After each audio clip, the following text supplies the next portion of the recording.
You see, everyone has their E3. Move my hair out of my way. This is my real hair, by the way.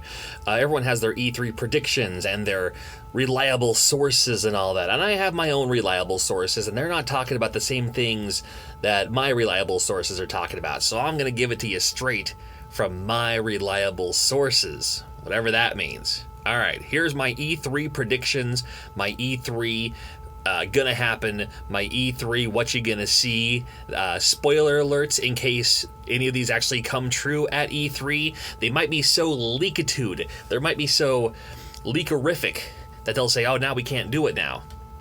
You know, the word's out of the bag, now we can't do it for E3, we gotta wait till like another Game Expo or something like that. Here's what we got. Xbox, you're going to be hearing about Gears of War 5. You're going to be hearing about Halo, not Halo 6, but Halo something or other. Maybe like a Halo racing game or something like that. We'll find out more about that when the time comes. They're all going to be Xbox One X Windows exclusives. Of course they are, because that's how they do things at E3. And they're going to open the presentation with everyone in the audience covered in this green light, because that's worked for them for the last 10 years or something, right? So Gears of War 5 will be the heavy emphasis for Xbox, for Microsoft. They're also going to talk about the HoloLens and how the HoloLens is going to have a huge price cut. We're talking about they're going to drop it like $1,000 off or something like that. It's still going to be like $4,000, $5,000, whatever it is. And they might show off a game or two to say, hey, we're into the games also. Not quite the same and still not worth it yet, but we'll work on that when that time comes. All right, so the next day you got PlayStation, and they're going to talk about DLC for God of War. They're going to talk about DLC for Far Cry 5. They're going to talk about Spyro. That's going to be a huge thing too. A lot of emphasis on PlayStation VR as well. Now, a lot of talk about PlayStation VR. You might see a new PlayStation VR bundle pack later on, and they might show off a couple of new games too, but a lot of games we already kind of know about, a lot of games that they're already kind of talking about. And with PlayStation, they're just going to show off some cool games, some new indie games that are coming out soon. It's going to be a fun time, and you'll dig it. Death Stranding? You might see gameplay footage, finally, a little bit, but still not enough to go, wow, here's Death Stranding. Don't care until the game is out, kind of thing, you know, because they keep on like, here's more weirdness. Though they're actually going to show off a little bit of gameplay to see what the game actually plays like. And, spoiler alert, it's going to play like what every other game plays like as far as Death Stranding goes. It'll still be cool, though, so looking forward to that when that actually becomes officially official. Then with Nintendo, they're not doing a presentation. They're doing a Nintendo Direct, which is good. That's what they do. The Star Fox racing game, in some capacity, but it's not going to be a racing game like by a traditional racing game. It's not like Diddy Kong Racing, but with Star Fox. It's going to be a different kind of racing game, right? You're going to talk about the new Pokemon game. Now, the new Pokemon game is not going to be like the traditional Pokemon style game. That's not coming out until next year.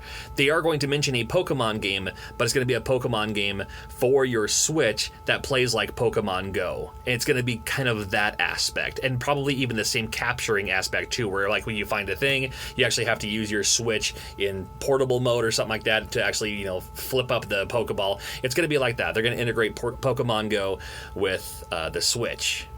Not a bad idea when you think about it, but especially with the I don't know how they're going to do it for the Switch, but maybe for the 3DS they're going to integrate some kind of like AR feature too, because the Switch can do AR. I mean, that's the Switch. The 3DS can do AR. However, they haven't really implemented AR much, so they're actually going to kind of do the, you know, Pokemon AR something or other. It's not going to be Pokemon Snap 2 that we all want. We just want Pokemon Snap 2, but it's not going to happen. They're going to talk about the online service. That's going to be fine. We already kind of know about it already, right? But they're going to mention some new online games that are exclusive for the online service, and one of them is going to be, here's my prediction, right? Reliable sources.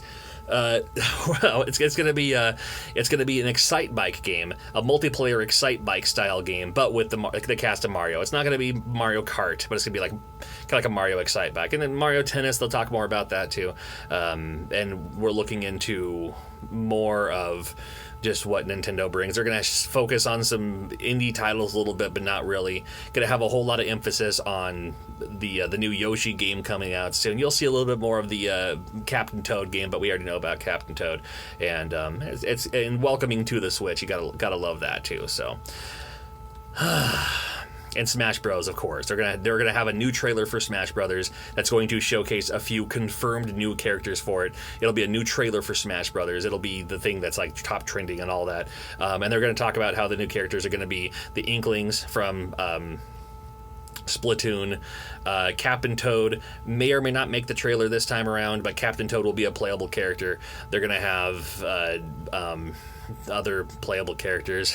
Right. They're not going to do too many of them. They'll show off, they'll kind of do the focus, you're ready for action. And then in the trailer, you'll see a couple of other characters. You're like, oh, wait a minute, that person's new too. So we'll see how it goes anyway. And then we're going to look forward to seeing more about E3 here in the coming weeks. And should be a fun time. So those are my predictions, and those are my reliable sources. We'll see how reliable they are, just like we'll see how all of the other reliable sources are when it comes time for E3 very, very soon. I'm just going to stare blankly into the screen now.